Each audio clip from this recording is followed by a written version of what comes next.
Well, better late than never is what they say, and they are, me. It is our Thursday edition, 1 week before Thanksgiving edition of the Lion Country Kia Goon and Ironhead show. And if you are watching on the stream, you see that it is just me, no Goon here this afternoon. The dear Goon getting an early jump on the Thanksgiving festivities and weekend. And so he'll be with us in the future. Not 100% sure. Forgetting now our conversation. I believe he will not be with us until the week after the Maryland game. I could be wrong about that. I think chance that he'll be joining us via Zoom on the Tuesday show next week. Regardless, what I do know is that we have Chris Buganani who will be filling in. He's got the double assignment today. He had to get us on the air, so he hopefully is successfully doing that. I fell apart on my duty of getting here and getting us on, at the appropriate time. Assorted reasons for the delay, and my apologies for that. But now we are more or less ready to go here on this Thursday afternoon ahead of Penn State's final road game of the regular season as Penn State gets ready to take on Minnesota on the road here on Saturday as we get the graphics now up on the screen. Again, if you are watching via the stream from Quaker Steak and Lube this afternoon.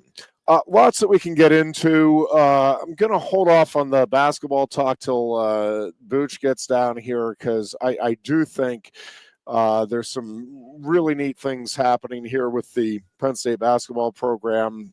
Third time in 5 games that they go over the century mark and beating Purdue Fort Wayne last night, rallied from what was a double-digit deficit with less than 2 minutes remaining in the first half to ultimately pull away for a good victory against a good Purdue Fort Wayne team.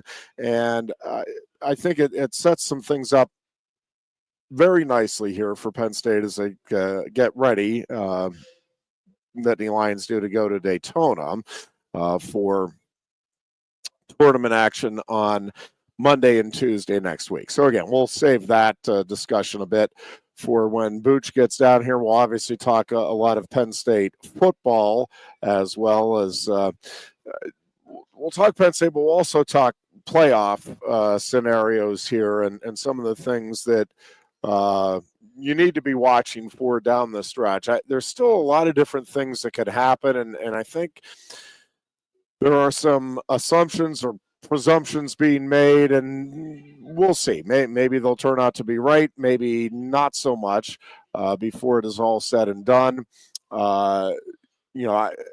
Boise State is not out of the woods yet. They have Wyoming, and then they have Oregon State. And I get Oregon State is no national title contender here this season. I think that is a dangerous game at the end of the year. I think a lot of teams have some dangerous games at the end of the year. Penn State, by the way, not one of them. Maryland at home is as close to a sure thing as you're going to get outside of Purdue in the Big Ten here this season. But, Notre Dame at USC, I think that's a dangerous game for the Fighting Irish. And obviously they have Army this weekend.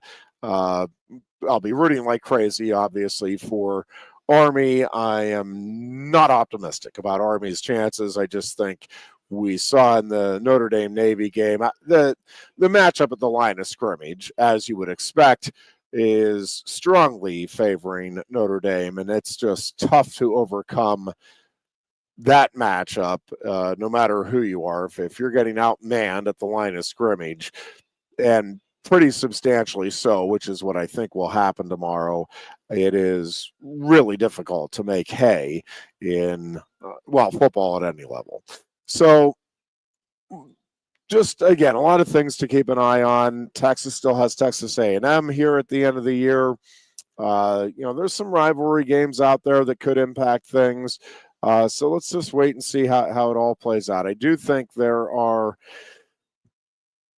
some really neat scenarios that could play out here for Penn State and for Penn State fans when you start talking about the possibility of an SEC school in particular. And listen, Indiana could end up coming to Beaver Stadium, Notre Dame, I guess possibly could end up here. But right now, I think the most likely scenario is that Penn State gets one of those 2-loss SEC teams at Beaver Stadium on December 21st. And I think that'll be a lot of fun. I was listening to Joel Klatt earlier today on the Dan Patrick Show, which airs 10 to noon here on Sports Radio 98.7 The Fox. And Dan Patrick asked him about Penn State. And Klatt, I think, was very fair and very accurate. So, well, right now, Penn State is kind of what we have thought they were and what they've been really for the better part of James Franklin's tenure, which is a really good team. He actually used the word elite, but said when facing other elite competition, Penn State has not measured up. And it's not that they've gotten blown out. It's not that they don't belong on the same field. It's that they don't know how to win those games. And to this point, that is objectively very fair. That's just the reality of what has happened. The nice thing for Penn State is they'll have the opportunity, and that's what Klatt was saying, they have the chance to change that narrative and to definitively take that next step as a program. And it's interesting. So Klatt's take on it was that Penn State needs to win a playoff game. And certainly, I don't think there's anybody that would dispute that Penn State, in order to change its national perception and really the perception within its own fan base, needs to, at the very least, is what I will add to Joel Klatt's comments, win a playoff game. What I think is going to be interesting is if Penn State wins a playoff game, wins that home game at Beaver Stadium against whoever, Georgia, Ole Miss, doesn't matter, Texas A&M, whatever team ends up there as the opponent for Penn State. If they win that game and turn around and get their doors blown off. Now, I don't think that's going to happen because most likely Penn State will be the 6th seed if the Nittany Lions take care of business here in these final 2 games. And I think they will. I think this is a good enough and mature enough Penn State team that they're not going to let Minnesota derail things, and they're certainly not going to let Maryland at Beaver Stadium derail the opportunity that is in front of it. So, presuming for the moment that is the case, Penn State gets the home game at Beaver Stadium and gets a win over whatever SEC team it is. The perception certainly changes then, and Penn State establishes that it's one of the top 8 teams. But I think, at least in the Penn State fan base's mind, at least in the mind of many of us, that's where Penn State has been. You could argue, 6, 7, or 8, but I think somewhere in that range is over the last decade where Penn State would shake out in terms of the overall program strength and the consistency with which it has competed on the national stage. And there's therefore only a handful of teams, a handful of programs who I think you would clearly establish right now as being above Penn State. And by the way, there's a chance that Penn State could get one of those programs, Alabama or Georgia, in that first round playoff game. And that would obviously add to the opportunity to change that national and even within the fan base perception. But if you turn around and win that game at Beaver Stadium and then get blown out again, I think it's gone. But as the 6th seed, you're going to get the 3 seed then in the playoffs. And right now that would project to be Miami. I don't think Miami certainly would not rule out the possibility of Miami winning a game over Penn State. Clearly, with Cam Ward and with that program and the success and everything else, it would not be shocking by any stretch if Miami wins. But it would be shocking, at least to me, if Miami or whoever the 3 seed would be would come in and just blow Penn State's doors off in the playoff game. So let's say that doesn't happen, but Penn State loses that first or the quarterfinal game, the first non-home game in the playoffs. Then I think it comes down to a few different things. One is, what does that team do then the remainder of the playoffs, and how do you perceive that?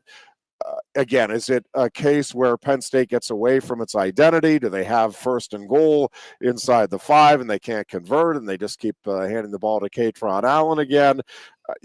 There's things that I think you need to know or see how they play out before you make definitive statements. But I think by and large, it would still be very disappointing to the season at large if Penn State were to go 1-1 in the playoffs. Now, to me, it'll be an unmitigated successful season if they get to the semifinals, regardless of what happens from there on in. If you're one of the Final 4 standing, again, to me, you haven't been able to punch through and be one of the Final 4 teams here. That's been the whole source of frustration for the Penn State fan base, and why the national perception is what it is. The Penn State can't win the big game because Penn State hasn't won the big game.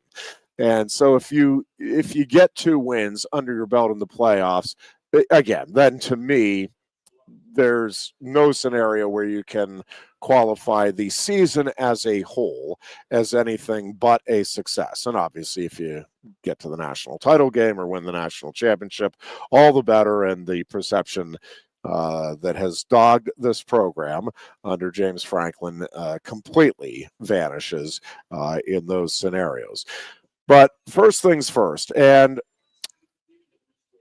the Nittany Lions need to finish up with 2 wins, but I think they also need to, and I don't think they need to get style points to be the 6th seed. I think that's pretty well locked in with wins. I mean, I guess if both Minnesota and Maryland come down to last-second field goals, maybe that changes. But basically, you win these 2 games, you're in regardless of how good or how poor you look. But I really think what Penn State is trying to establish here, and what they've done a very good job of over the last 2 weeks in the 2 games since that loss to Ohio State, is really dialing in on what it is that this team this year needs to do to give itself a chance in those big games. And the areas that I think well, I'll put them in the order that I think is of importance. You've got to have, I think, certainly better receiver play than what you had in the Ohio State game. But I think you've got to have really good play from your receivers, good routes being run, and when the ball touches you on the hands, you've got to bring it in consistently. And I think it's been a point, I'm not going to say it wasn't a point of emphasis prior to the Ohio State game, but I think coming out of that, there was a clear recognition, and they could see it, obviously, if you watched it on film. It's like, man, if we make the plays when the ball is in our hands, that outcome is likely, very likely different. And so I think you've seen maybe kind of a renewed focus, emphasis on that from coaches and players alike. Obviously, the goal line situation that has been much talked about.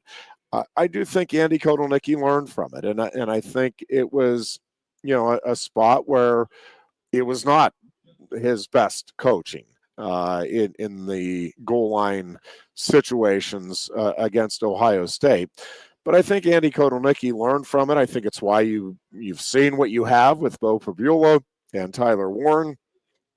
in those short yardage situations, goal line situations since. And I think that that is something you will see if Penn State gets that opportunity against, again, any of the top 12 teams here at the end of the season. And I think the other point of emphasis is when you have a chance to give yourself an opportunity to win the game, you've got to be physical. And I think there's been a real emphasis, and we talked about it going into the Ohio State game. Both Goon and I thought that Penn State was physical enough. And then I think we even said, I was not expecting Penn State to go in and just push Ohio State all over the place. But I thought it would be basically a push at the line of scrimmage, which is no small feat against a team and a program like Ohio State. And with the offensive line problems and reshuffling that they had, I really thought Penn State should be able to exploit that going into that game. And they did not. It was, more of a wash throughout the better part of the four quarters. But the thing that was crushing was when Penn State needed the yards most offensively, they got zero push up front. And when Penn State had a chance to stay in the game, to give its offense one more opportunity to go make a play, the defense could not stop Ohio State when everybody, every single person in the stadium, it's like, oh, I think Ohio State's running here. Yep, they're running here. Oh, there's another 6 yards. That was soul crushing. So I get that the competition has not been Ohio State the last 2 weeks, but you can only play what's in front of you, and you can only emphasize and perform against the teams that you have and take advantage of the opportunities. And I think Penn State, to whatever extent it can get itself ready for those big games by performing well in these other 4 games to close out the season through the first 2 anyway, I think it has done that. Now, having that experience of the Ohio State game, I think could be beneficial. Again, we'll have to find out. Hopefully Penn State gets that opportunity. I think Penn State will get that opportunity. But if you truly learn from it, and I do think, again, we're seeing it play out in terms of the emphasis and the way Penn State has performed in these last 2 games, I think they're going to at least give themselves a chance. They now know what it feels like to play one of the top teams. I would argue, I still think Ohio State is the best team in the country, but we'll see how it all plays out. And I think Penn State was toe-to-toe with them, save for, in the crucial moments, getting the crucial yards or preventing the crucial yards. And, that is the difference in those games. So we'll see how well hopefully we'll see how well they learn those lessons and how well they are able to apply those lessons when the playoffs roll around. As far as Minnesota, this really is the recipe for a Minnesota win is that Penn State turns the ball over.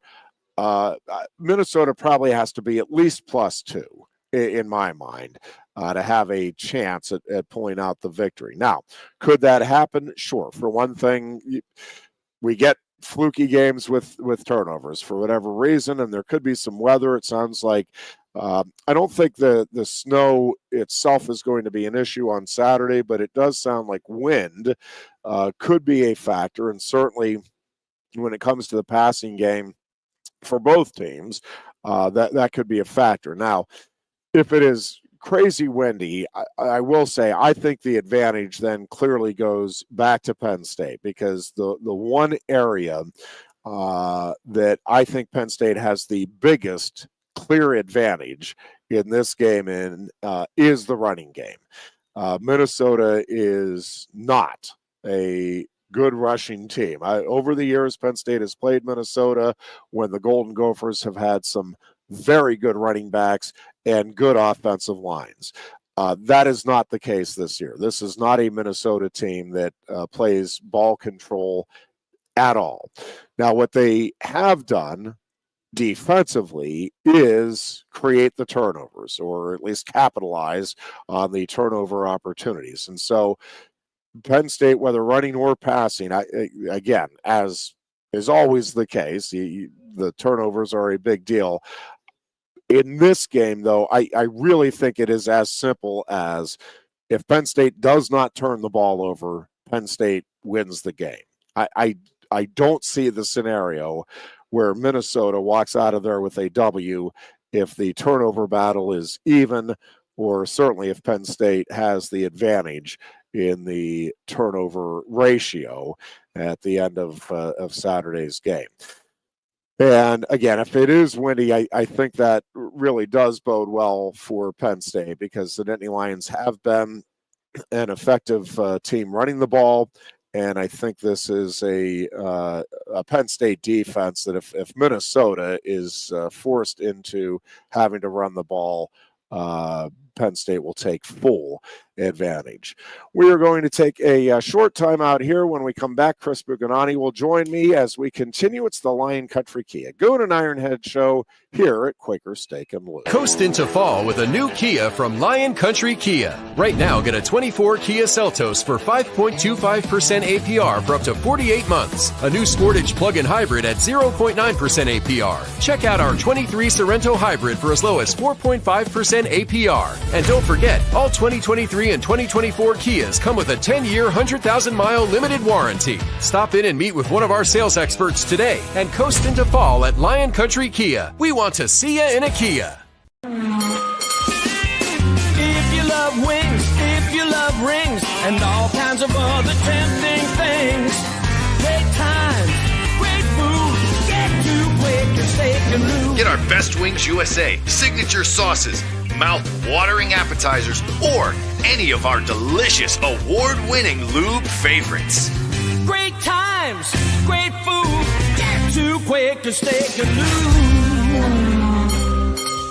I'm the Modelo Recruiter, and I'm looking for fans with good hands and great speed.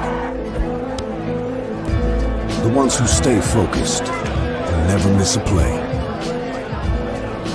They go the distance on game day, even when their team is away. I'm always watching, always looking to reward more full-time fans. Because football isn't really football without you. A lot has changed about State College. One thing that hasn't is W.C. Clark's Coffee Roasters on 234 East Calder Way. 30 different varieties of specialty coffee beans sourced from over 25 countries and roasted with love each morning in Happy Valley for over 45 years. They'll ship their fresh roasted coffee from their doorstep to yours. Order online at statecollegecoffee.com. That's statecollegecoffee.com.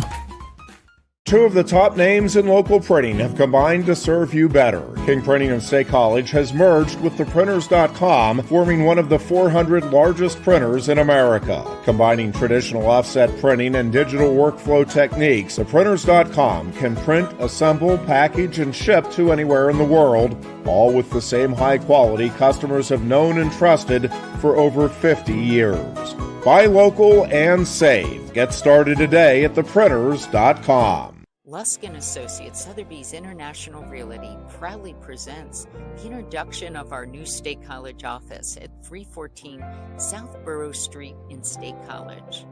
At Sotheby's International Realty, we advertise locally, nationally, and internationally, bringing the best of advertising and promotion to each and every one of our properties, big or small. Call now. With a Timber Kids savings account, you can start to save money, earn prizes, and teach your kids the value of savings. It's easy as 1, 2, 3. Building futures is what we do at TFCU. You really need to belong to a credit union. You belong at TFCU, Timberland Federal Credit Union, a credit union you can grow with. Get up and get going with the Happy Valleys 98.7 The Fox. The Goon and Ironhead. And like magic, there he is, Chris Buganani, the Booch, joining us here on the Lion Country. Hey, everybody. Goon and Ironhead show. Good to have you on short notice here on this Thursday. It's good to be here, man. I'm going to fiddle around with some dials. Absolutely. Ahead of the Penn State Minnesota game, again, 3:30 kickoff on Saturday, Penn State's season finale with Maryland on Senior Day. A week from Saturday is, of course, also set for a 3:30 kickoff. Yes, sir. Booch, your degree of concern with Minnesota, and I mean, there's been some good wins here for Penn State over Minnesota too, but certainly some seasons where you're like, oh, what could have been, if only for wins over Minnesota. So this number one thing for me is this year does not end in a 9. So we're off to a good start. Good point. But one thing I found fascinating in just kind of prepping for this opponent this week. Do you realize? So we've been in the Big Ten now, 32. This is our 32nd season, I guess, in the Big Ten, and we've only played Minnesota 16 times in 31 years. Because the overall record in the series is 10-6 in favor of Penn State. Yeah. So we just don't we don't play them very often. We don't go out there very often at all. No. And we talked about this on this week's Obligatory, which I will once again plug. You can watch on the For the Bloggy YouTube channel. So subscribe to For the Bloggy on YouTube. Ironhead. So we devoted a whole segment at the end of the show, like we always do, to predicting the game. And we spent a lot of time talking about, Kevin and I specifically, about how for the fans, we are just like psychologically scarred permanently by some of these Minnesota games, the 99 game, the 2019 game.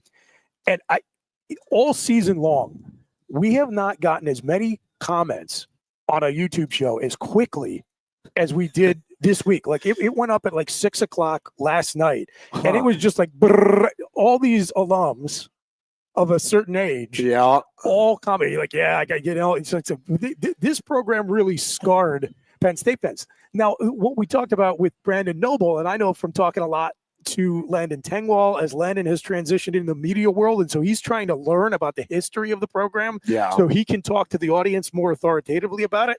These guys, they don't know any of that. I said, listen, the one thing you can rest assured, practically nobody on that team even knows what happened in 2019. Literally, they weren't even alive in 1999.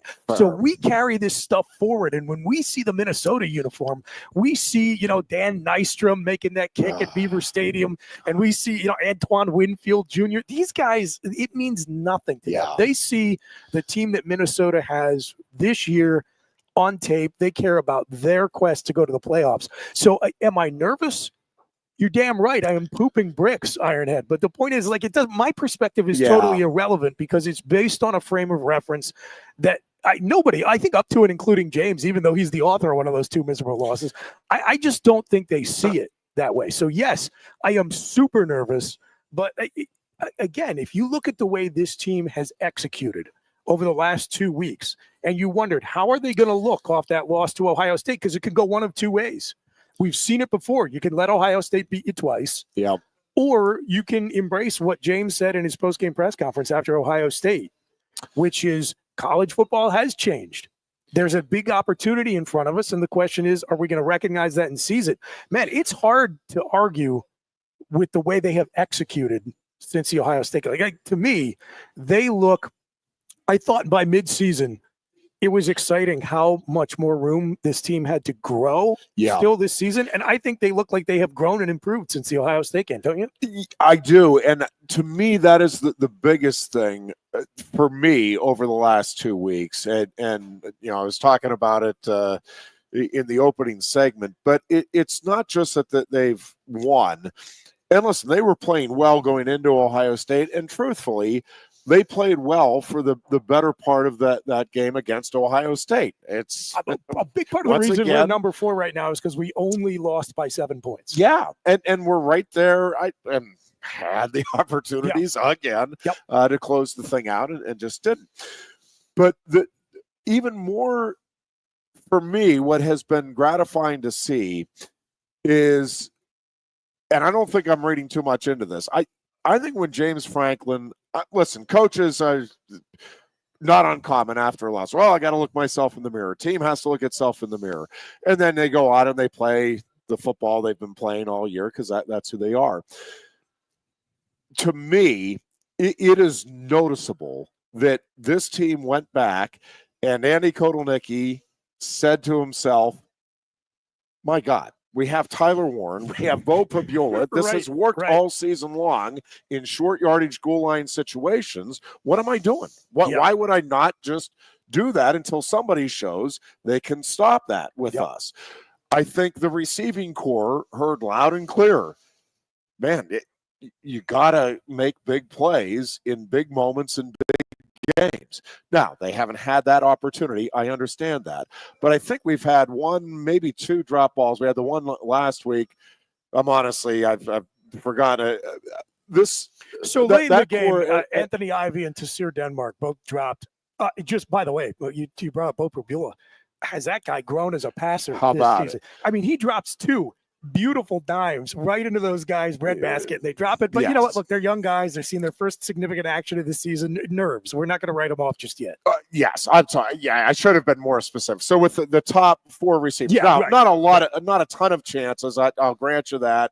And if you ask me, the part of Penn State that I'm still most nervous about in terms of where this team can go in the playoffs, it is that receiving core. Because somewhere along the way, and we saw it with Ohio State, that teams are going to at least limit the impact that Tyler Warren can have. Now, right. I would argue even against Ohio State, even if he's covered, man, go ahead and take your chances here and there. I'm not saying you force the ball into triple coverage just consistently all day long, but it's Tyler freaking Warren. If he's covered, I'm putting it in there. If it's a 3rd and 8 and taking my chances. Yeah, you do feel like executing in the run game would help more there for too. Sure. And Nick Singleton was not close to 100% for that game. I think that's obvious now. But I think that's the other thing that this team has really dialed in on in these last 2 weeks is up front, we've got to be physical.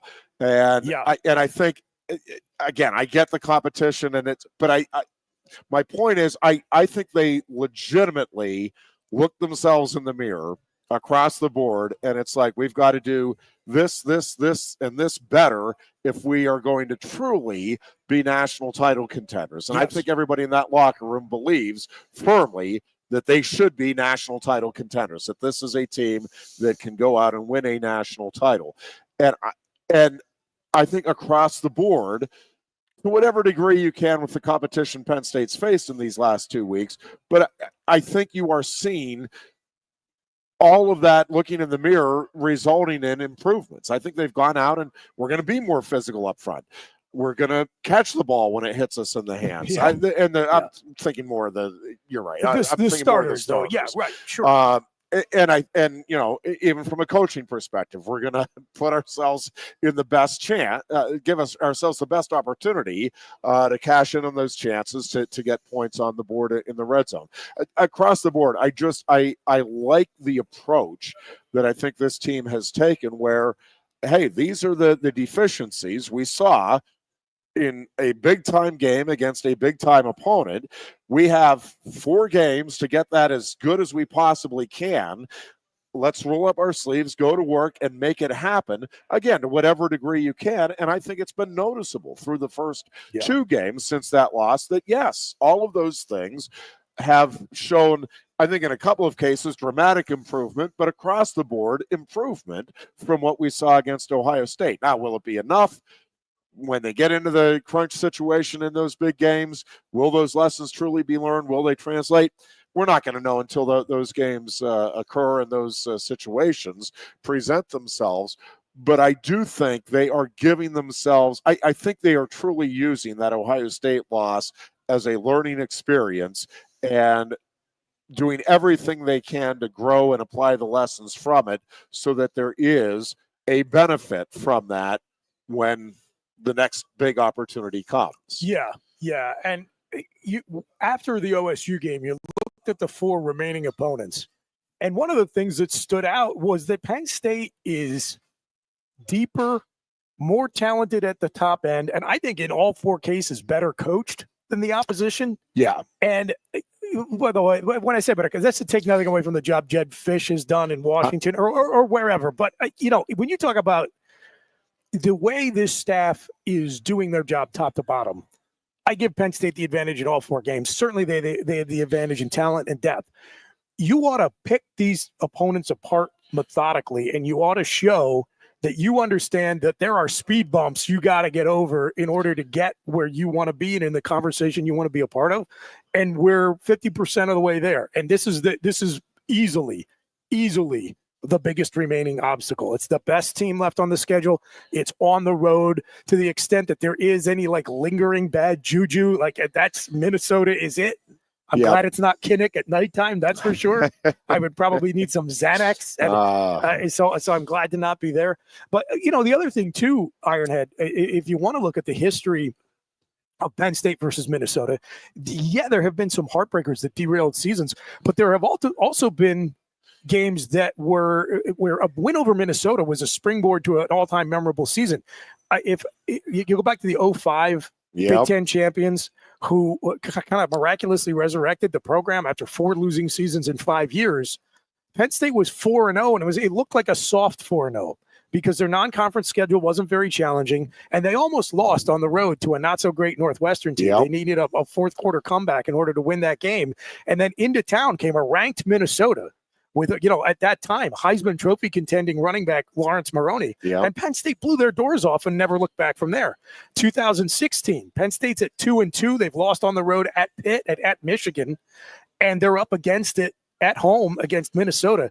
Trace McSorley engineers that late game drive to allow the game-tying field goal, and then Saquon Barkley wins it single-handedly in overtime, and once again that's the springboard and they're off and running. So as much as you can remember the bad games against Minnesota, what I want to remind everybody is that there are games that were really important wins in all-time great Penn State football seasons against the Golden Gophers as well. Yeah, for sure. And listen, I do think, and again, nobody in the program remembers or cares about it. These kids have no idea. Yeah, and I think this year you just look at it. Yes, you just look at it. You look at the way Penn State is playing, the way Minnesota is playing. Again, I'm not going to say I have no concern. I really don't have a lot of concern because I think this is a mature football team. I really do think they learned a lot about themselves and have truly grown as a team in the 2 weeks, now 3 weeks since the Ohio State loss. And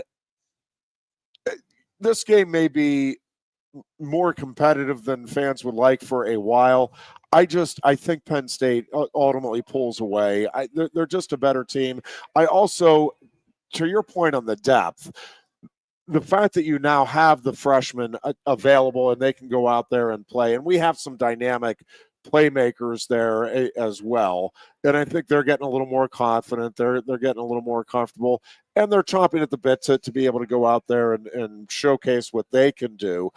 So I think there's hunger with the program as a whole to take that next step, get to the playoffs, have that home playoff game, all of the excitement of that.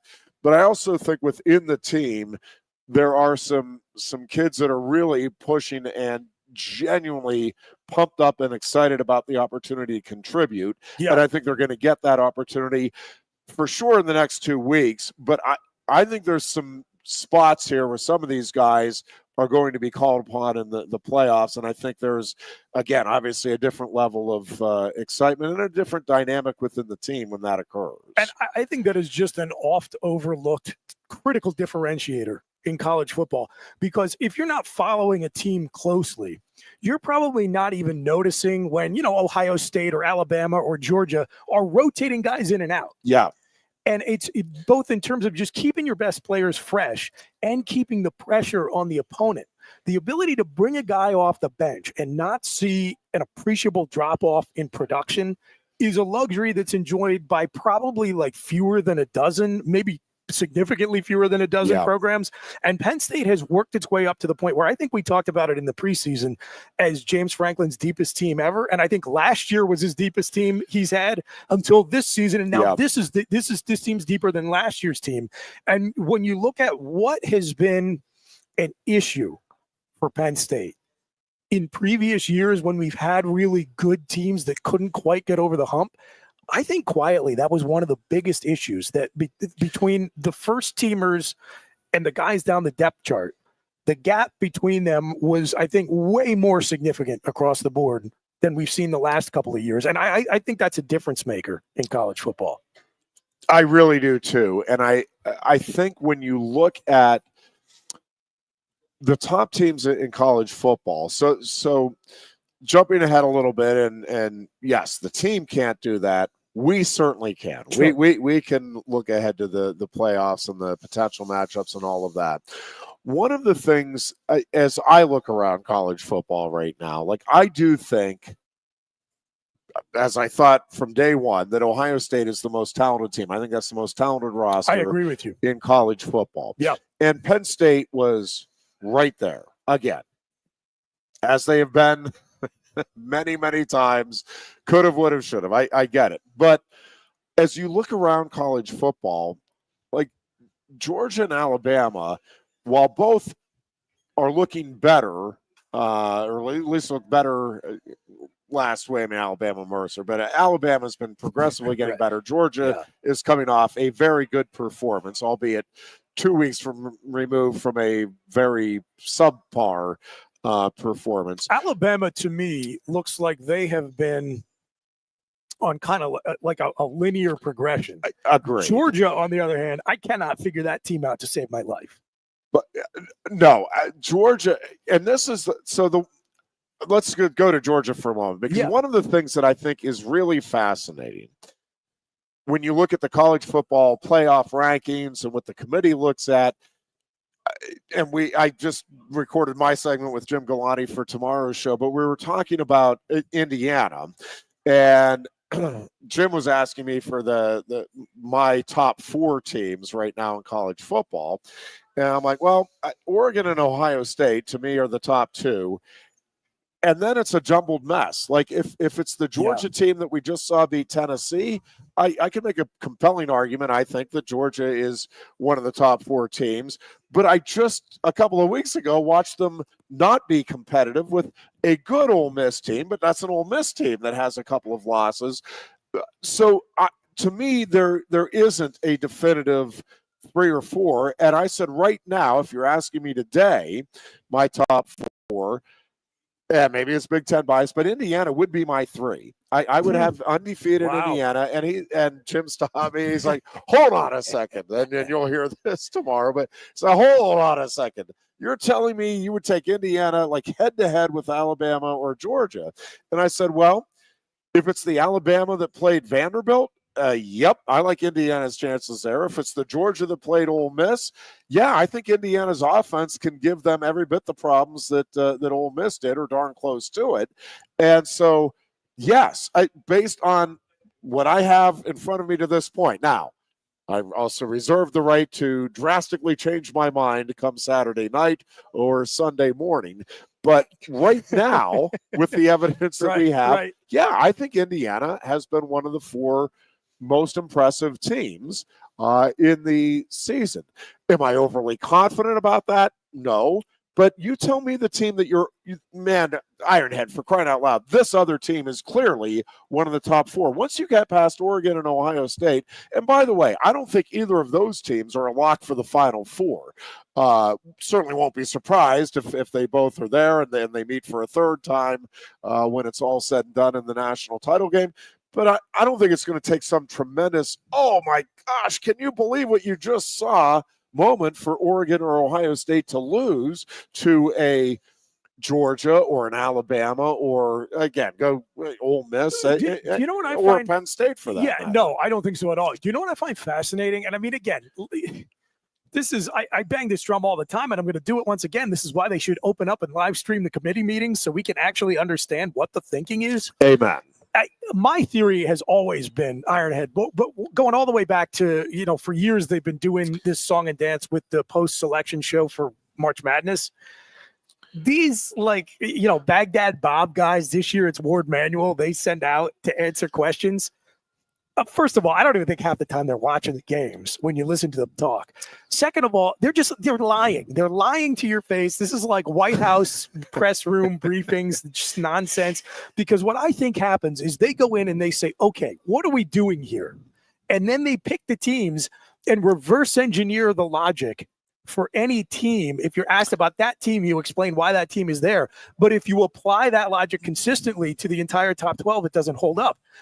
I don't understand necessarily why, and it certainly pokes major holes in the logic for where other teams are ranked.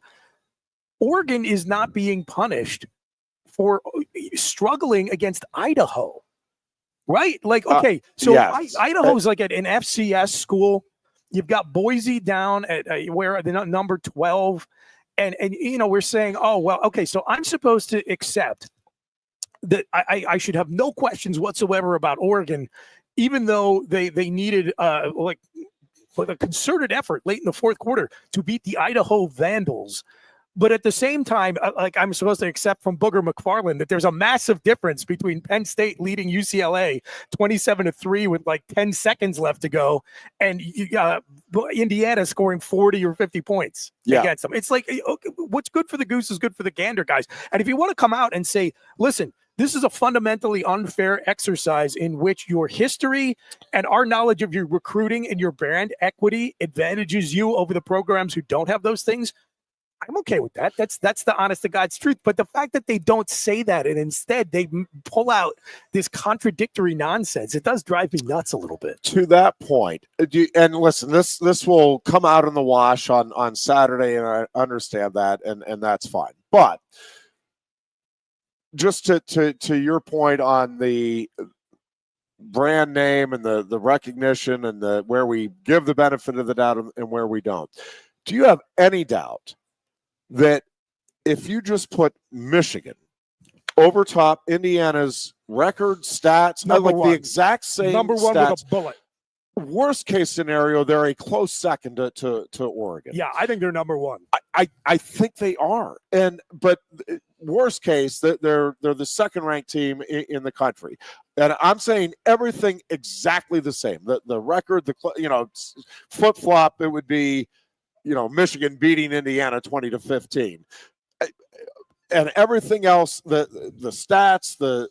First of all, you put Rourke in there as the Michigan quarterback. We're talking about a clear Heisman Trophy contender with his numbers and with the record they would have. No question. So there's no doubt that there is a benefit of the. And by the way, Penn State gets benefit of the doubt because of the brand name. Yeah, I mean, no Penn doubt. State is a beneficiary here, to be sure. But listen, at the end of the day, I think we're going to have some debate, and everybody knew at the start.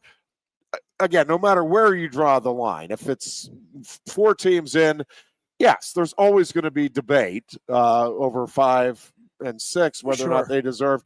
If you have 12 teams, if you have 16, if you had 64 teams, we'd be debating, wow, that team that's 65, as we do with NCAA basketball. No matter how many you have, there's always going to be debate. And it's the same argument, really, about guaranteed spots for mid-major conference champions versus whatever the 9th or the 10th place team in a Power 4 conference. Like I said this back in the summer, that I thought there was a high degree of likelihood that we'd be getting into late November and there would be SEC fan bases losing their minds as they came to wrap their brain around the fact that you were probably going to have a Big 12 champion who was ranked outside the top 15, outside the top 12, taking one of the top 4 seeds in the playoffs. I don't think anybody really thought it through that, wow, you could have a team that's ranked like 15th and they get into the playoffs and they maybe even get a first round bye. Listen, I have news for you. There is a chance, and I won't say it's a great chance. I think BYU is losing to Arizona State this week. I would not surprise me at all. I am absolutely convinced that's going to happen. Wouldn't surprise me at all. There is a chance that you will have a Big 12 champion. And by the way, I'm okay with the I like the setup. I really do. I think conference champions should be rewarded. I would argue we should have more conference champions. Now, I would expand the playoffs to 16 teams. Right, That's another right. debate for another time. But I do like having 5 conference champions automatic. That being said, there is a chance that the Big 12 champion not only won't be ranked in the top 12, not only won't be ranked in the top 15, won't be ranked in the top 20 when this is said and done. Yeah, that's true. Which, by the way, and I don't means think it's a far-fetched scenario. If Army wins this weekend, the Big 12 champ could be out. Yes, and that is another. So, because I will admit, at the beginning of the season, I misunderstood this. And it has been explained many times since. Me too. Me too. I know where you're going. I did think it was the 4 power conference champions and then the next highest ranked champion.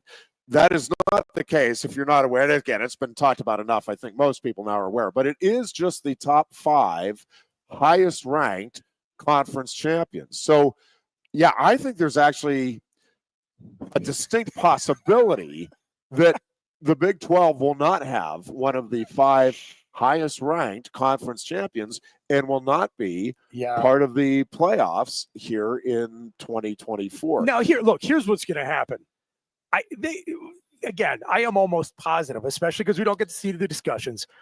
The committee understands the financial implications of the decisions that they make. Sure. And I think they also understand that if they can get Deion Sanders into the playoffs, they ought to do it. Yes. And so they were going to find, and listen, Notre Dame may do them a favor and beat Army, and that'll give them all the justification they need to blast them down the rankings, not to worry about it. Yeah. But if Colorado wins the Big 12, I promise you they will find a way to rank them ahead of Army, even if Army does go undefeated and beat Notre Dame. That is probably right. Go back to the fungible logic, then it'll just be like, oh, Notre Dame was a fraud all along. But if BYU loses to Arizona State, as I am expecting them to, and then I think right now they would still be. Would they be the big? I think they would still be in the Big 12 championship game. I'm not sure. It might be Colorado, Arizona State at that point. Okay, because Arizona State right now has just the 2 overall losses. 2 losses, do they but just I have think one only in the conference, right? Yep. Okay. Yep. So if Arizona, maybe Arizona State, I guess if it beats Colorado, 2 they'd probably be 15th-ish, coming off of a BYU win and then beating Colorado. So that, I don't know if they have. Do you know who they have in their last I don't. couple of games? I don't. Or last game. I know they have BYU this weekend. I don't know if they have Arizona. I'll look that up in the brand. I'm just out of curiosity. I just know a few weeks ago when I was looking at BYU's schedule, I said, man, look out. Yeah. Everybody is looking at this and they're saying, oh, they're going to be the Big 12 champ. I was like, they got to go to Utah. They got to play Kansas, who is, all of a sudden showing signs of life. Yeah. And then they've got to play at Arizona State, and that one could really come back. I think Arizona State's been off a lot of people's radar. They are playing as well as any team in that conference. They really are. I think Arizona State is quietly one of the better stories actually in all of college football this year. Coming off sanctions and everything. Yes, and the all of the problems that were occurring out there, and then the conference dissipates, and man, they have put some things together for sure. All right, we're going to take a break here. When we come back, I do want to talk some Penn State hoops. We'll talk a little Penn State wrestling as well. We'll certainly talk some more college football ahead of the Penn State-Minnesota game. And, again, we have 2 matchups this weekend with undefeated teams against 1-loss teams while we're dialed in on the Indiana-Ohio State game. Yes, we did mention Notre Dame and Army. Army is undefeated, and Notre Dame, of course, just once beaten by Northern Illinois. But see if Army can maybe put something together. We'll also talk some Steelers as Pittsburgh tries to take care of business. Talk about Penn State needing to take care of business. Steelers just need to take care of business tonight against the Cleveland Browns and keep the good vibes going. We're coming right back with all of that and more. It is our Thursday edition of the Lion Country Kia Goon and Ironhead show here at Quaker Steak and Lube. Coast into fall with a new Kia from Lion Country Kia. Right now, get a 24 Kia Seltos for 5.25% APR for up to 48 months. A new Sportage plug-in hybrid at 0.9% APR. Check out our 23 Sorento hybrid for as low as 4.5% APR. And don't forget, all 2023 and 2024 Kias come with a 10-year, 100,000-mile limited warranty. Stop in and meet with one of our sales experts today and coast into fall at Lion Country Kia. We want to see you in a Kia. If you love wings, if you love rings, and all kinds of other tempting things, great times, great food, get to Quaker Steak Lube. Get our Best Wings USA, signature sauces, mouth-watering appetizers, or any of our delicious award-winning lube favorites. Great times, great food, get to Quaker Steak Lube. I'm the Modelo Recruiter, and I'm looking for fans with good hands and great speed. The ones who stay focused and never miss a play. They go the distance on game day, even when their team is away. I'm always watching, always looking to reward more full-time fans. Because football isn't really football without you. A lot has changed about State College. One thing that hasn't is W.C. Clark's Coffee Roasters on 234 East Calder Way.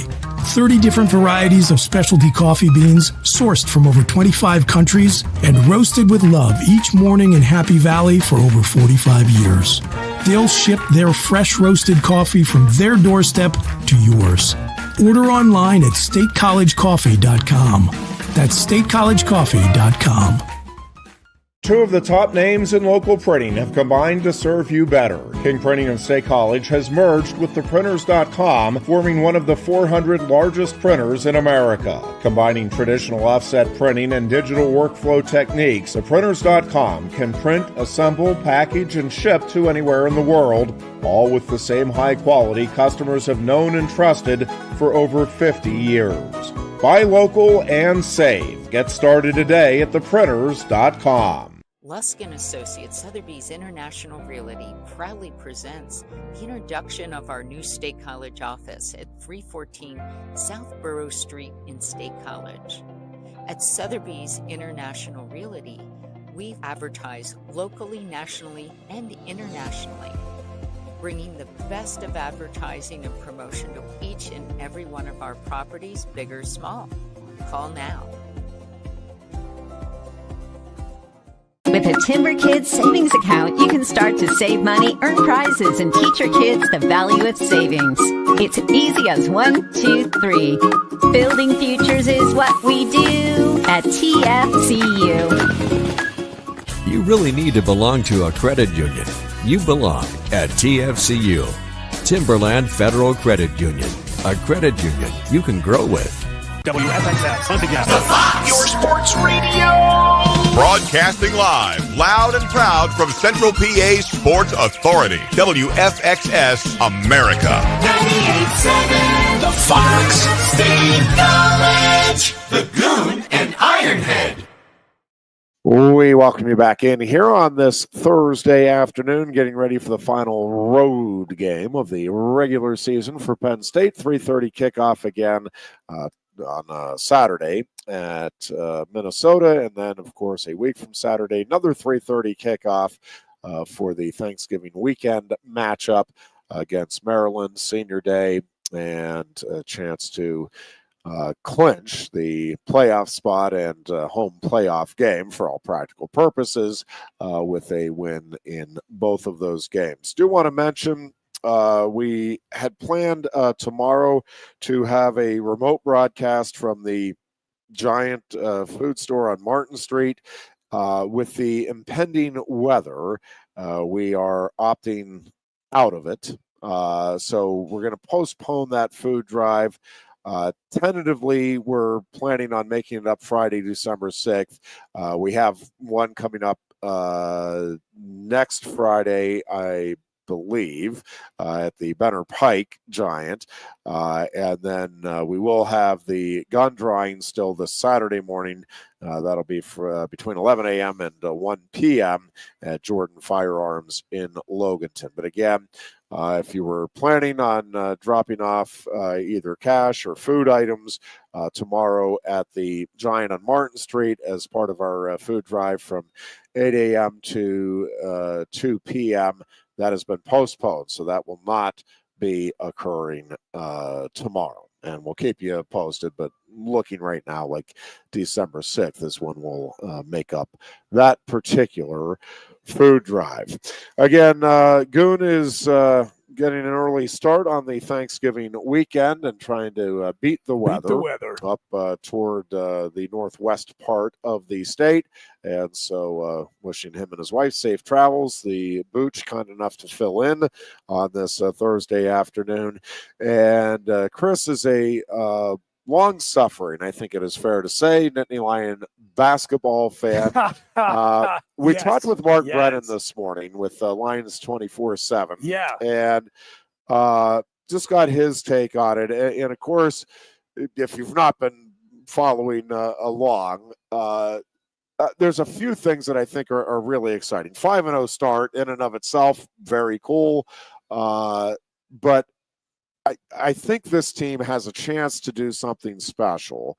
And I think this program has a chance to do something special under Mike Rhodes. And we mentioned it last week, but they are bringing in a top 20 recruiting class, which that just does not happen in basketball in these parts. That's never happened. And when you combine that, again, with what Mike Rhodes has been able to do with the transfer portal and with what this team has this year, like, I know there's been moments in the past where like, oh, maybe they can see some momentum. It really feels, for one thing, and Mark touched on this, and listen, we don't know for sure, but it certainly feels like Mike Rhodes is at his dream job, that this is not the job he's looking at as a stepping stone. Now, is it possible somewhere down the road somebody throws so much money at him that it's like, oh my God, I can't?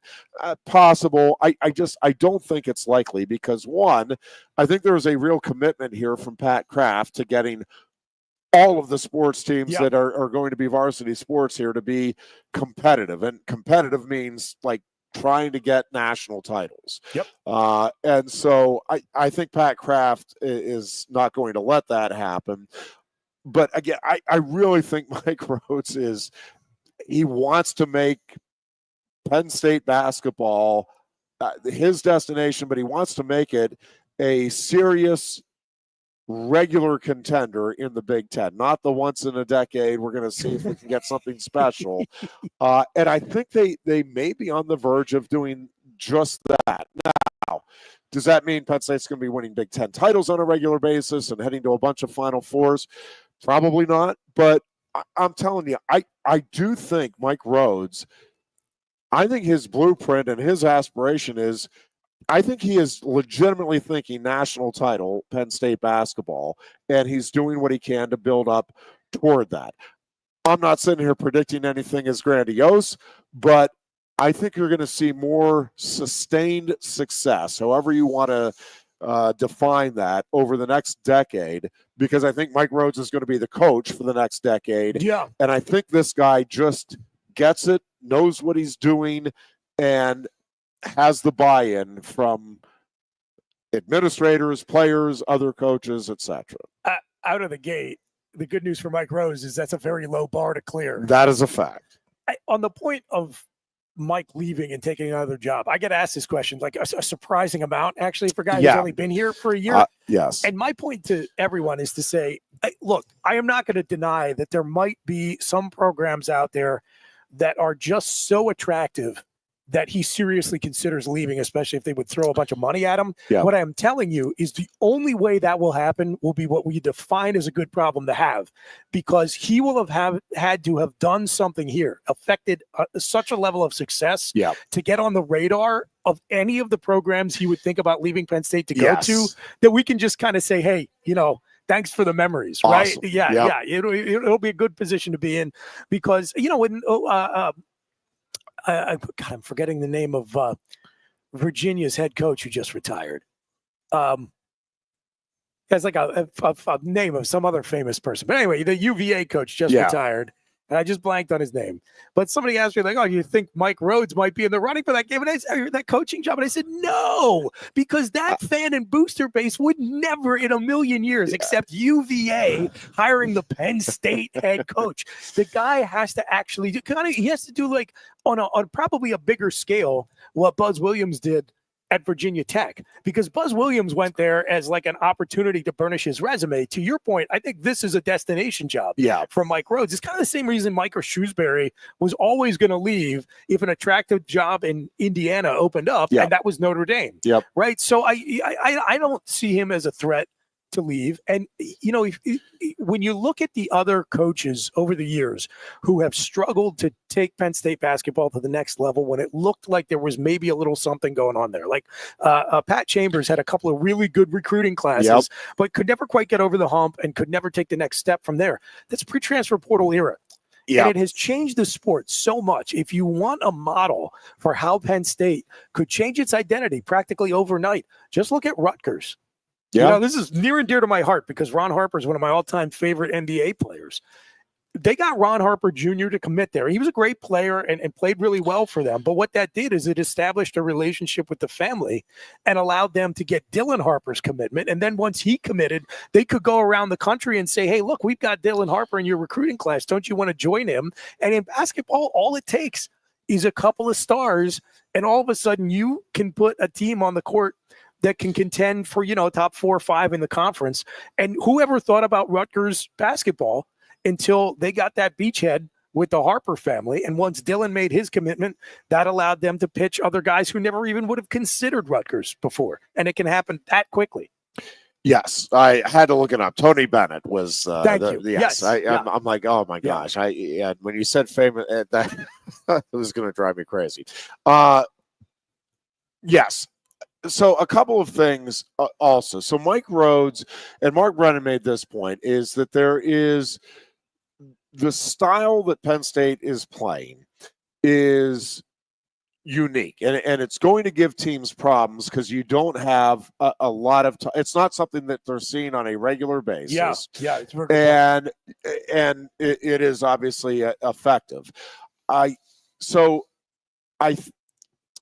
And that style is eye-catching, creating the steals, creating the opportunities, putting up, again, 100 points in 3 of 5 games has also never happened in the history of Penn State basketball. And everybody wants to point at quality of competition. I'm like, guys, I don't know if you've been paying attention. Like, we have struggled to get past, and in some cases have even lost to teams that would just stun you. Like Ironhead, I sat in the Bryce Jordan Center and watched us lose a game to Shippensburg once upon a time. Believe me. Listen, I don't care if we're literally playing Little Sisters of the Poor. We get into triple digits. That's an accomplishment. And listen, Purdue-Fort Wayne is that is a good team, and they were 4 spots below Virginia Tech in the KenPom. It is very likely that will be a tournament team. They are very like I would say they're Penn the State favorite. Altoona Right, they are the favorite to win their conference this year. So that is that was not a just chalk it up obvious W situation, and. Again, we'll see how the season plays out. I think that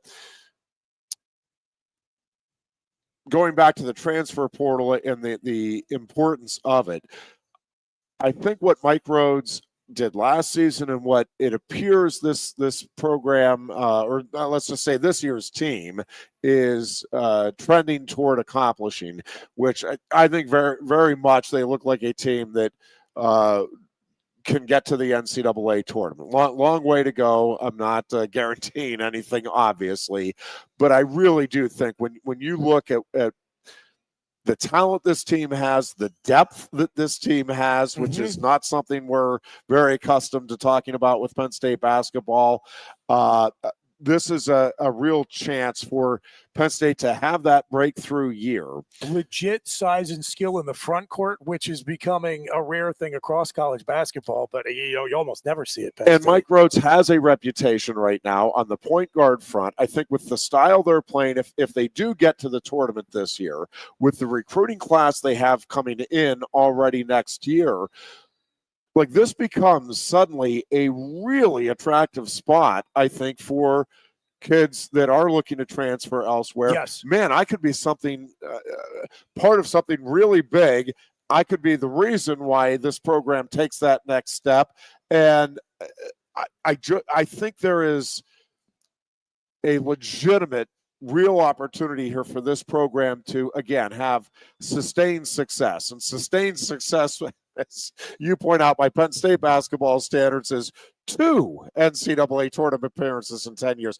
That's not what I'm talking about, though. I'm saying, like, over a 5-year period, you're in the tournament 4 of those years, and you're winning a couple of games a couple of those years. I've lived here. That's what I think is. I think that is a realistic possibility right now for this program as we sit here right now, and I'm talking about over the next 4 or 5 years, that this is what could be happening. And I got to tell you, in listening to Mike Rhodes and watching, like, I'll go so far as to say I think that is what is going to happen. I think this program is going to be in the NCAA tournament more often than not. In the, let's just say, in the next 5 or 6 years under Mike Rhodes. Ironhead, once again, you and I find ourselves in November, the propaganda arm of the Penn State men's basketball program. Yeah, fair enough. I'm all about it. I've lived here for 28 years. I've seen 3 tournament teams, one of which never got to compete because of a global pandemic. So, again, like, you don't have to do too much to exceed expectations. And I heard Coach Rhodes' comment in his post-game press conference, and I get it, and he needs to be doing this, which is trying to gin up support and encourage people to come out, come out and watch. On the other hand, I do think he understood, and listen, I'm sure they have this conversation with coaches during the hiring process. Until you get out of football season, you are not going to be on folks' radar. Like, this is like the NBA and the NHL in October. People are just not thinking about it, and you are also going to have to overcome the apathy that has set in from just like the program not really trying all that hard to compete. The university has not invested a lot of resources to be competitive in men's basketball forever. But we can see there is precedent that when the team is strong and when they are competitive, the fans show up. And when you can fill the Bryce Jordan Center up, to a relatively high degree, even if it's because you've only got to fill up the lower bowl and close off the second level, that can turn into a pretty charged environment. And I think if you can achieve just a slightly higher level of success, you will start to see a more regular crowd like you get with volleyball or wrestling or ice hockey start to materialize, because the support of Penn State athletics is there. It's just when people are triaging their priorities of which games they're going to go see, men's basketball is still pretty low on the list. And that's a legacy you inherit if you take this job. You just have to be realistic about it. Yeah. Listen, I do think the fans will turn out. Certainly winning is part of the equation. But to be honest with you, I think the way hitting the century mark 3 times is a huge deal to me, because that is not what we're used to seeing. When Penn State has been successful, they've had some very good shooters, no question. Crispins, I mean, that has been part of the equation. Not like this. I mean, they're not running up and down. They're not taking the ball away from opponents at a rate that it is right there with the best. You're in the beating country. Wisconsin 38-35. Yes, and so I think when you combine that, I mean, that's what I've said. Like, Penn State wrestling attracts fans for sure because they're winning, but it is also because, man, did you see what that guy did? Did you see that move? Whoa! Have you ever seen anybody get 10 takedowns in a period and a half before? Like, it is the way with which they are competing, combined with the winning. You need to win. I mean, that is definitely part of the equation. But, like, how many times? I mean, Penn State has never had, in the history of the program, 3 games in a season. where they went over 100 points. We're 5 games in, and they have set a program record in that regard. Well, that is a reason. If you're a fan, wait a second. Oh, boy. I can see a team that is putting up points the likes of which we've never seen. Never in the history of Penn State basketball. I think that is an exciting proposition. We're an offensive-oriented sports society these days, and this is.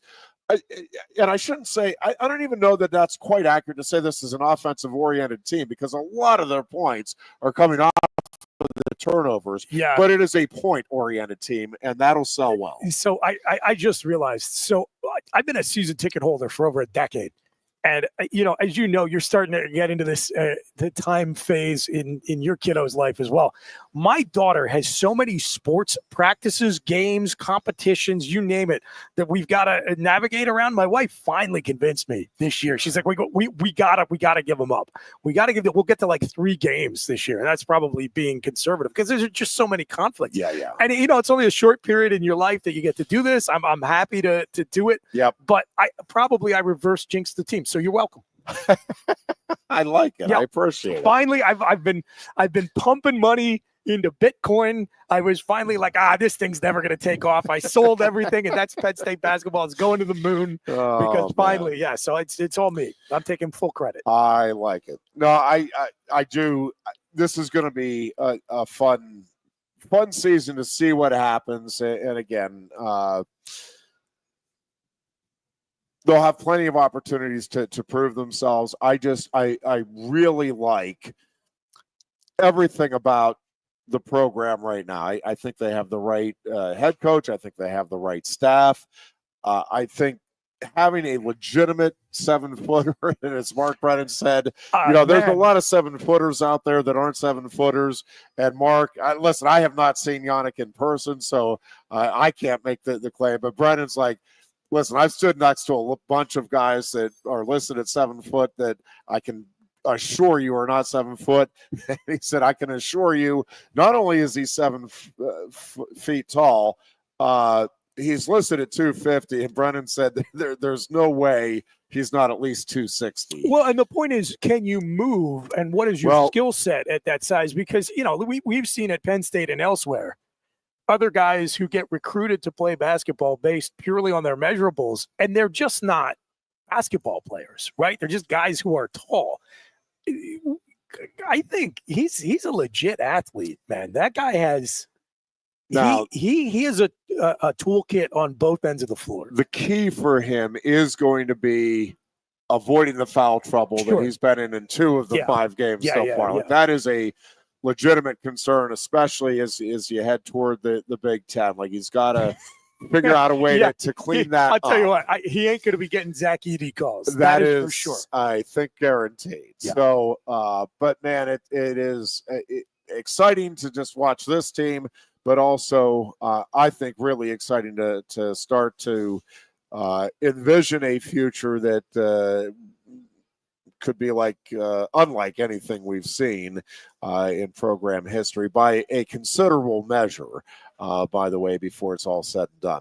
A couple of just Penn State wrestling notes here, and then we'll take a break and we'll talk some NFL and then circle back to college football to finish up the week. But Penn State, of course, heading to the Black Knight Invitational. We'll have coverage on the Penn State Sports Network starting at 9:40 Sunday morning.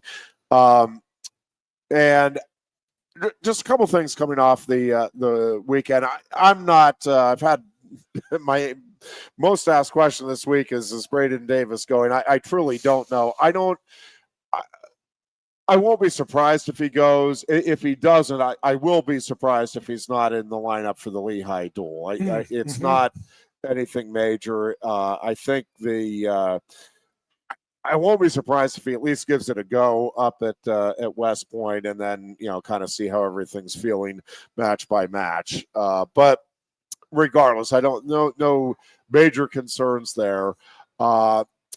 I do think it's going to be exciting because I think we're going to see. I know we're going to see some of the true freshman class aside from Lillidahl, and it'll be nice to see him get his first actual competition under his belt after getting the forfeit in the Drexel duel. But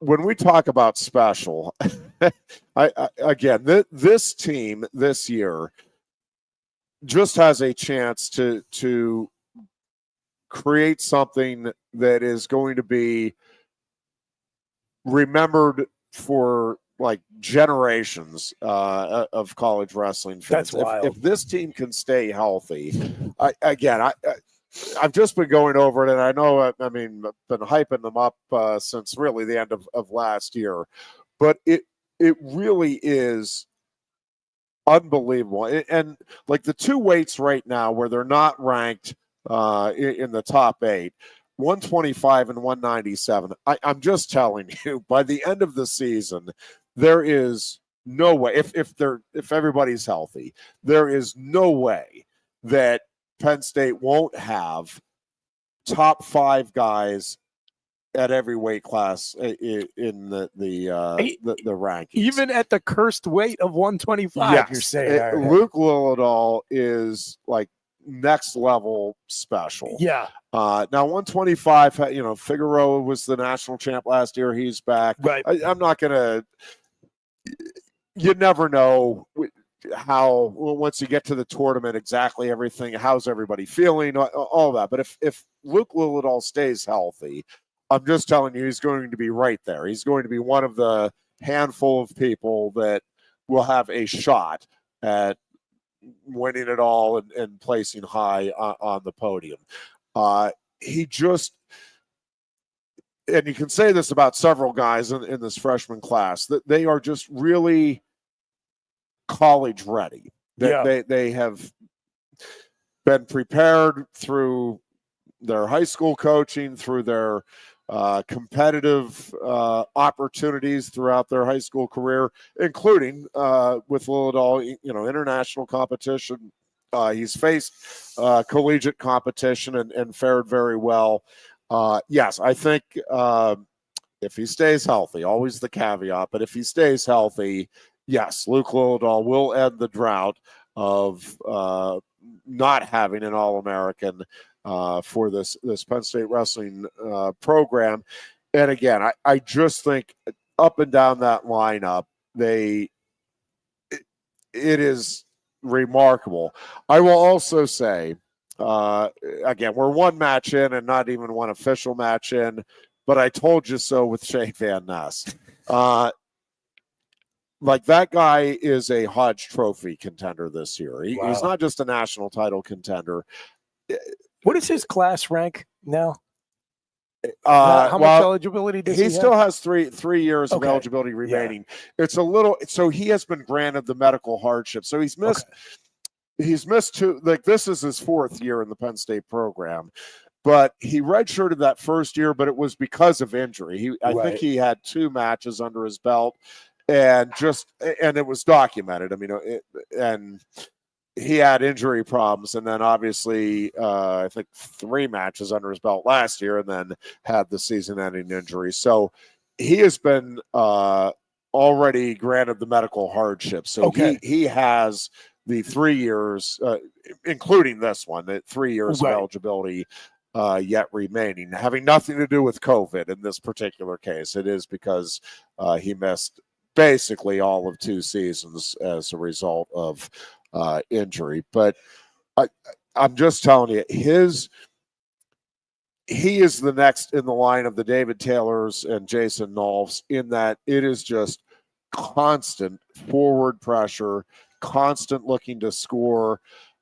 And listen, Ty Waters is a really good wrestler. Like that guy was ranked 3rd, and I think is a top 3 or 4 guy in the country.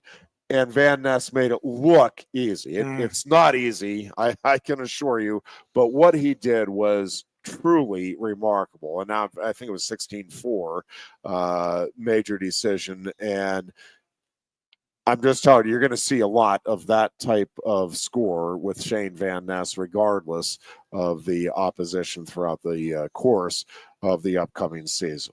All right, we're going to take a break here. When we come back, we'll talk some Steelers. Need to take care of business tonight, boys. It's a big one. It is a big one. In Cleveland. It is a big one.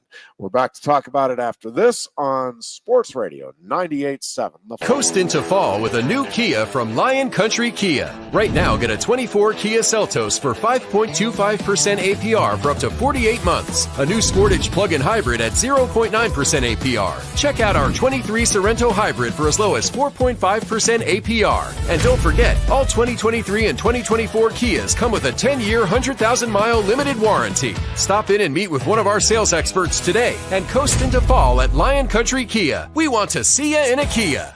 If you love wings, if you love rings, and all kinds of other tempting things, great times, great food, get to Quaker Steak Lube. Get our Best Wings USA, signature sauces, mouth-watering appetizers, or any of our delicious award-winning lube favorites. Great times, great food, get to Quaker Steak Lube. I'm the Modelo Recruiter, and I'm looking for fans with good hands and great speed. The ones who stay focused and never miss a play. They go the distance on game day, even when their team is away. I'm always watching, always looking to reward more full-time fans. Because football isn't really football without you. A lot has changed about State College. One thing that hasn't is W.C. Clark's Coffee Roasters on 234 East Calder Way. 30 different varieties of specialty coffee beans sourced from over 25 countries and roasted with love each morning in Happy Valley for over 45 years. They'll ship their fresh roasted coffee from their doorstep to yours. Order online at statecollegecoffee.com. That's statecollegecoffee.com. Two of the top names in local printing have combined to serve you better. King Printing of State College has merged with theprinters.com, forming one of the 400 largest printers in America. Combining traditional offset printing and digital workflow techniques, theprinters.com can print, assemble, package, and ship to anywhere in the world, all with the same high quality customers have known and trusted for over 50 years. Buy local and save. Get started today at theprinters.com. Lusk & Associates, Sotheby's International Realty proudly presents the introduction of our new State College office at 314 South Borough Street in State College. At Sotheby's International Realty, we advertise locally, nationally, and internationally, bringing the best of advertising and promotion to each and every one of our properties, big or small. Call now. With a Timber Kids savings account, you can start to save money, earn prizes, and teach your kids the value of savings. It's easy as 1, 2, 3. Building futures is what we do at TFCU. You really need to belong to a credit union. You belong at TFCU, Timberland Federal Credit Union, a credit union you can grow with. Get up and get going with the Happy Valleys 98.7 The Fox, the Goon and Ironhead. And we welcome you back in here on this Thursday afternoon as Chris Buchanani filling in for Goon today. Hey, everybody. We get ready for Thanksgiving week. 1 week from today is Turkey Day, all that comes with it, including lots of football action. Looking forward to that. I'm looking forward to all of it except Dallas, New York. That game is going to be the perfect time to take your Thanksgiving Day nap. Yeah, although watching the Cowboys lose is always fun. I know there's no guarantee there. Yeah, if ever there that was is going to be game the where both teams unstoppable couldn't force find a versus way the to immovable lose. object. Yes. Yeah, fair enough. Steelers, of course, have the Browns tonight. That's the 8-2 Steelers against the 2-8 Browns. But I'm just talking with Jeff Byers, who, of course, is a big Steelers fan, the general manager here at Quaker Steak and Lube. And we're both in agreement. I actually said the exact same thing. He's like, I don't care how or what it looks like. They just need a W tonight. And on our Let's Talk show this morning, that's exactly what I said to Scott Casey. I said, I don't care if it takes a 65-yard field goal with a second left to win by a point. You just need the W. There are no style points, man. So not in the NFL. A couple weeks ago on Late Lunch, which you can hear Monday, Wednesday, Friday here on 98.7 The Fox, starting at 2 p.m., I was going through the scenarios for the Steelers to win the AFC North. Yep. And, they have got some advantages over Baltimore, including now the front end of the head-to-head matchup. Yep. But, they have an edge in record against common opponents. Yep. Because inexplicably, Baltimore lost to the Raiders in week 2. Hey, the Steelers lost to the Cowboys. How does it happen? Right? That's just crazy. It's crazy. And so another place where they could get the leg up on Baltimore in divisional record is they got caught napping against the Browns. Yep. And a stat that I couldn't believe when I heard it because of how consistently good Mike Tomlin has been in primetime games over the course of his career. Yeah, Sunday and Monday nights have been good. Yeah, 0-2 on Thursday Night Football in divisional games. Well, I know. I think it's because he's 1-7 on the road in Thursday night games. That is wild. Thursday road game. How is that? 1-7, how is that possible? But 3 of those losses were to Cleveland. So 0-3. Yeah, I Cleveland. think yes.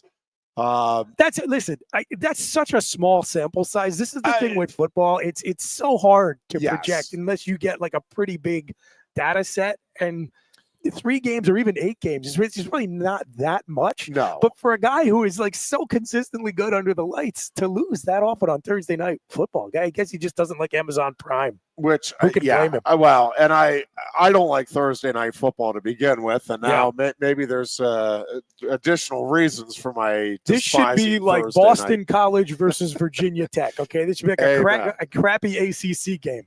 Yes. Yep. So listen, I think that when you look at this game. This game means everything to the Browns. Like this is basically their opportunity, in some ways, to just salvage the season. That their fans will celebrate like they won the Super Bowl, and it'll be a raucous celebration in that Browns locker room. Pittsburgh just got everything they needed last weekend with a head-to-head versus Baltimore, and then Kansas City takes its first loss, which potentially, if you keep rolling along, sets up that Christmas Day game for a chance to get the head-to-head over KC, and you start thinking about the playoffs run through Pittsburgh at that point. And so so to me, this game is just. I know it's a Thursday night game. I know, worst case scenario, you're sitting there at 8-3, and if you had said at the start of the season to, I think, just about any Steelers fan, I know if you had said to me, man, 11 games in, you guys are going to be 8-3 and atop the AFC North. Yep, I would have signed off on that right away. But still going to feel like the air goes out of the balloon if you lose this one. Completely, because you take away the momentum that you've built, and you really do, to a large extent, wipe away all of the good that win over the Ravens just did for you by 4 days later losing to another divisional rival. It offsets. I mean, what's the difference at the end of the day if you had lost the Ravens and then beat the Browns? Really, there is none. This game is so, for being an 8-2 team against a 2-8 team, and for they're going to be atop the division no matter all of that. This is a monumental game for the Steelers. If you win this game, you go into it's not a bye week, but you get the weekend off. You get extra time to heal up, to get yourself set for the game plan for the following Sunday. It sets up beautifully for you, and you really put a lot of pressure on the Ravens to take care of business. And you just go into the extra time off in a really good frame of mind, a very confident team, feeling like, yes, that you might be the team to beat in the AFC. With that head-to-head matchup with Kansas City, the way things lay out, I said you absolutely, if you're in that locker room, you got to be talking about, we're trying to get the number one seed in the conference. We're trying to get the first round bye. We're trying to secure home field because it's right there in front of you. And you talk about that loss to the Cowboys. I've been harping on this for a year and a half, Ironhead. The Steelers were what, like 2 or 3 losses against like terrible teams with losing records away last year from being the number one seed last season. And they stunk. Their offense was terrible, but their defense was that good. Who was it? It was like Jacksonville and I don't know, like Tennessee or something. We were at the Jacksonville game. They lost to some terrible teams, inexplicable losses, and they were that close. And if you lose this one tonight, then now you have losses to the Cowboys and the Browns on your resume, and that brings up all that baggage from last season. So yeah, the stakes are high for sure. They really are. And again, the just the difference in the feeling around that organization, because I do think you win this game, I think you legitimately feel like, yep, we are right there and in contention. Because you kind of doubled down, too, by not going out and making the splash move to acquire a wide receiver at the trade deadline. Yep. Well, yeah, and I don't know. It's still debate on Mike Williams and what he does or doesn't bring here. I think he's a nice complimentary piece. But, you know, again, the question is, did you go – No. Did you make the move that KC did, which was to give up what you needed to get DeAndre Hopkins? Right. So this is I think this is fascinating because I think there are some parallels here between Penn State and the Steelers, because I keep hearing in both cases, I'm not saying these are unfair judgments either, or pronouncements that I'm hearing national folks make with either team. I mentioned again that just listening to Dan Patrick talking this morning with Joel Klatt, and Klatt was completely fair. He's like, yeah, right now Penn State is what they've always been. They very good team. I think he actually used the word elite, but they're not beating elite teams. Yeah, I like Joel actually, but he's wrong there. When they get the opportunity, but they have the chance to change that narrative. The thing that, again, both the Steelers and Penn State have to go out and prove it in the postseason, and we'll see what happens. But right now, the national perception is that no, Penn State's not winning a national title, probably not getting in the Final Four, because that's just not what Penn State does. And it isn't what Penn State has done. Penn State has, I think, a great chance to change that script, but you've got to go out and do it when it counts and execute. Yeah. I think with the Steelers, and I was watching, I told you a little bit off air, Pat McAfee yesterday. I was home getting some other work done and had it on the background, and AQ Shipley was on with them and talking about the different teams. And they spent a good bit of time on the Steelers and, hey, do we buy them as a Super Bowl contender? And Shipley said, I really don't. I think they're doing some nice things, but that offensive line is not a Super Bowl offensive line, and even Russell Wilson, he said, I don't think that's a Super Bowl quarterback. He's been throwing the ball up, and they've been getting some, hey, I don't think he used the term luck, but he's had the receivers go make some plays. Well, I got news for you. Like that is what Super Bowl contending teams do, is they go make plays. Yeah. And now whether or not the Steelers have, I have questions, and I'm a diehard Steelers fan. I'm not sure I necessarily buy. I'm hoping like heck. And yes, at this point, I think it is more of a possibility than I would have thought at the start of the season. But, if it's crunch time in the playoffs, am I ready to bank on the Steelers beating the Bills or a Patrick Mahomes-led Chiefs team, or even the Ravens in a playoff game? I'm not overly confident about it, but I'm also not waving the white flag. Like I think with the way this offense is improving, and listen, my point with AQ Shipley would be, I would tend to agree that right now, as we sit here today, I don't think this is an offensive line or an offense that is going to go win a Super Bowl. But guess what?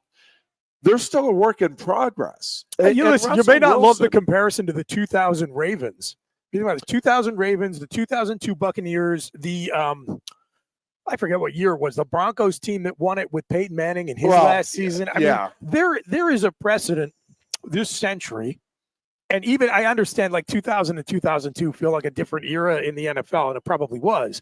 That Broncos team certainly won by using that same formula, which is defense first, a veteran quarterback who'll make a couple of plays and be careful with the football. I mean, that is a proven formula as a path to a Lombardi trophy. Yeah, and as I've said multiple times, I think it was the only one that was available to Pittsburgh to try this year. Yes. Based on the team they had at the start of the offseason. Completely agree with you on that. Here's the other thing with the Steelers is, like, that is a Super Bowl worthy defense. And when you get into playoffs, right, turnovers amplified, big deal. Yep. Steelers, the god-awful interception Sunday against the Ravens, notwithstanding. Yeah, that was have bad. Been pretty good. Oh, my God, was that awful? And that's like, dude, like, that is literally your only job out there. Like, the only thing Mike Tomlin wants you to do is not make a terrible turnover, and that was awful. Unbelievable, too, for a guy as smart and as veteran as Russ Wilson to try that throw. Yeah, wild. So, let's hope. All right, lesson learned. That's the last time we see that. Sure. Hopefully.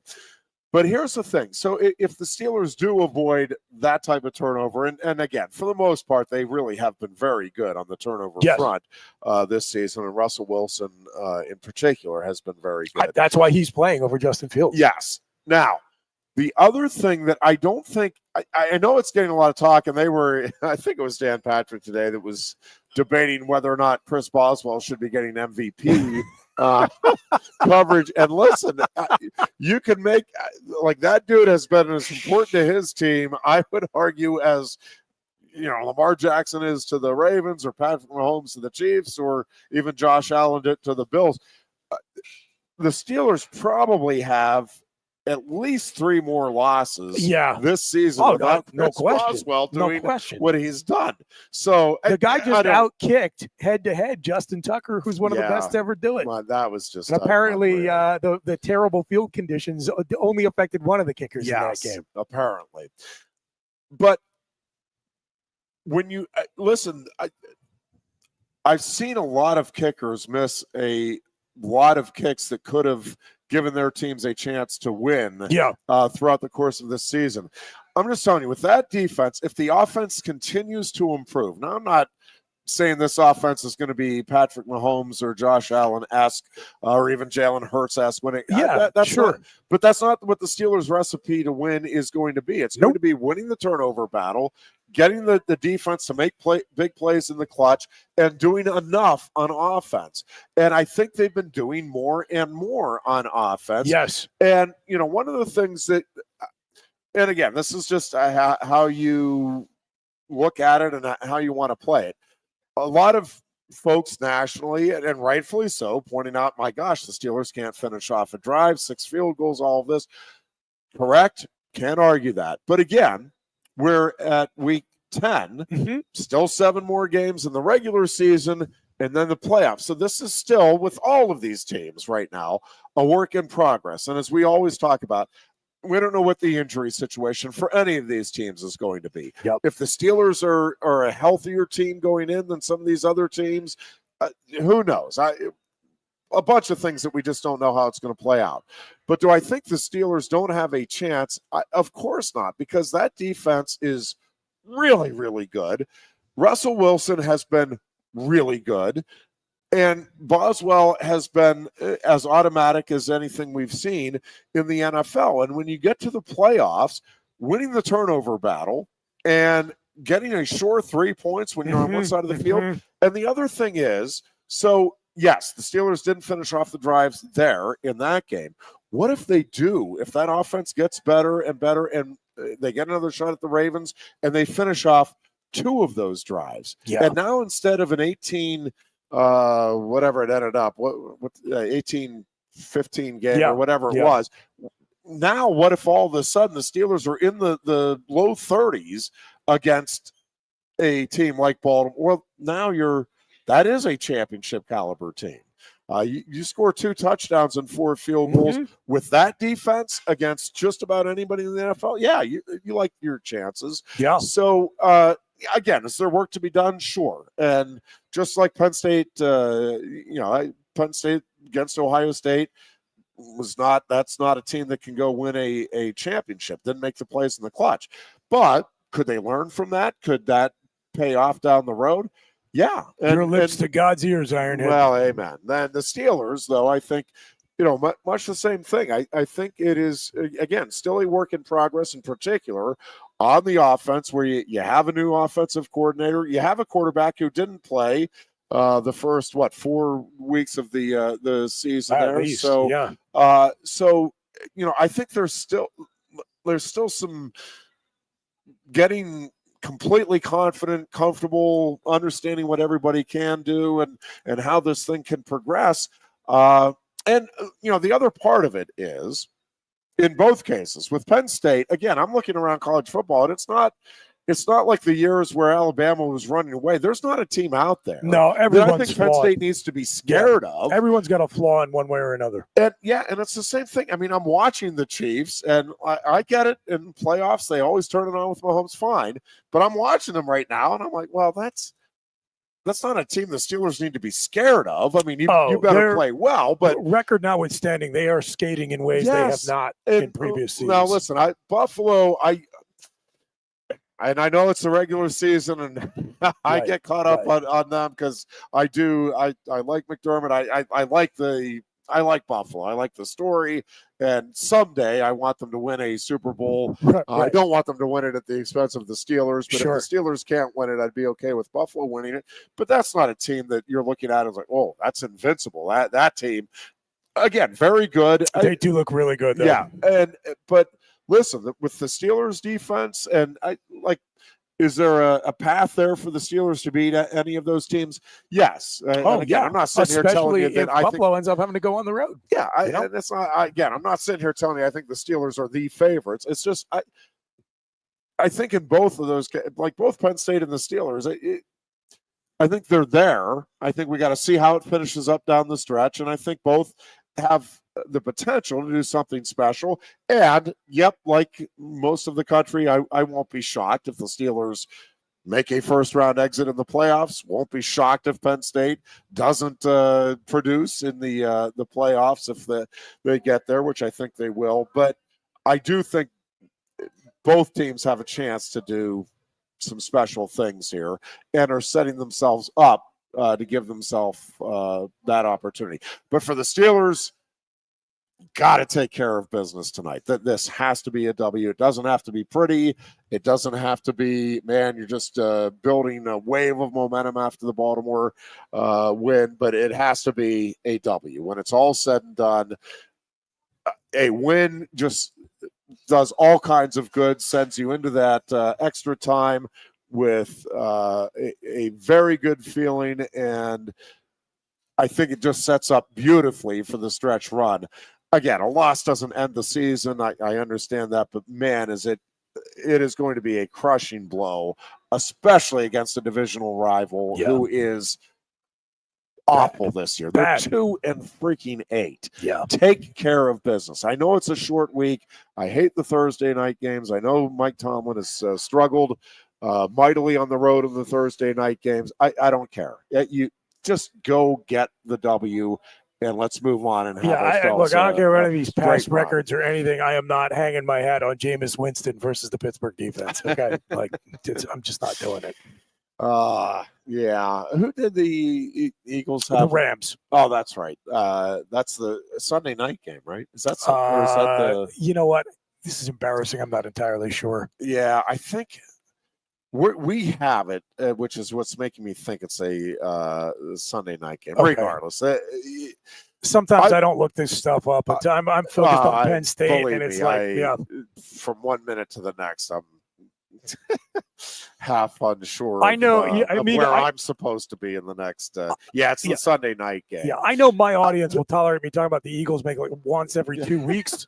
So I got away with yesterday. I ended up talking a lot longer than I expected to because the Hall of Fame semifinalists came out.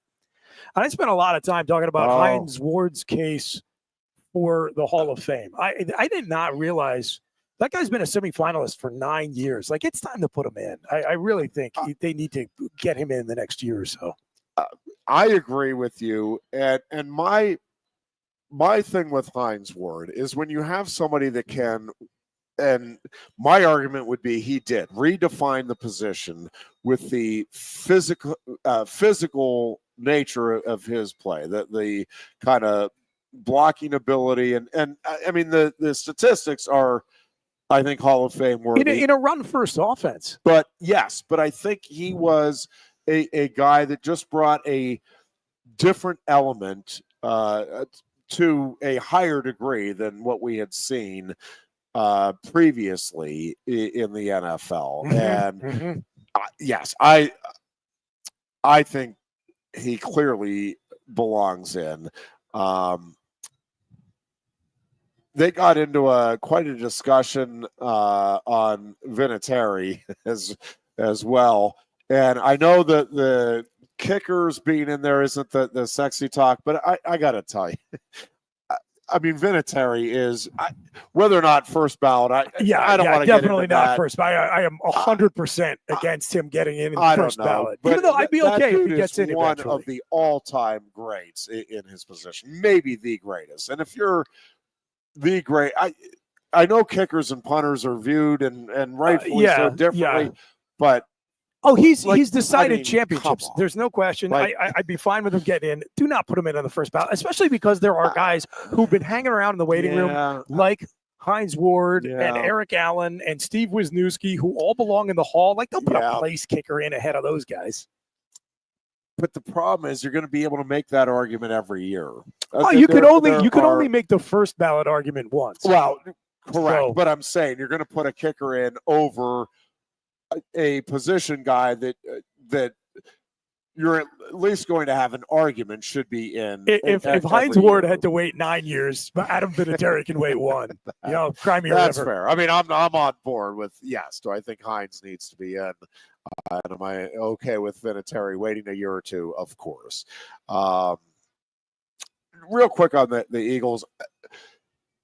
Is it not wonderful to see Saquon Barkley actually produce the way we thought he would if given the chance behind a good offensive line? I mean, it's one thing to say, man, if this guy only had an offensive line, but if he never got the opportunity. Well, now he gets the opportunity, and now it's like, yes, see, we told, and again, we knew it, but it's just nice when you, all right, now it is definitive. 100%. You put a good offensive line in front of him, and look out. This dude is special.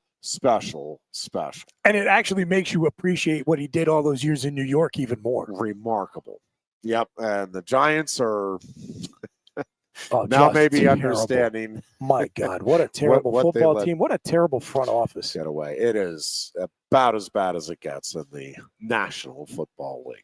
All right, that's going to wrap things up. Good luck to the Nittany Lions. I don't think they need much of it. I think they're going to take care of business. We'll be back on Tuesday to talk about that and much more with another edition of the Lion Country Kia Goon and Ironhead Show here on Sports Radio 98.7 The Fox. Until then, be good and be safe. Coast into fall with a new Kia from Lion Country Kia. Right now, get a 24 Kia Seltos for 5.25% APR for up to 48 months. A new Sportage plug-in hybrid at 0.9% APR. Check out our 23 Sorrento hybrid for as low as 4.5% APR. And don't forget, all 2023 and 2024 Kias come with a 10-year, 100,000-mile limited warranty. Stop in and meet with one of our sales experts today and coast into fall at Lion Country Kia. We want to see you in a Kia.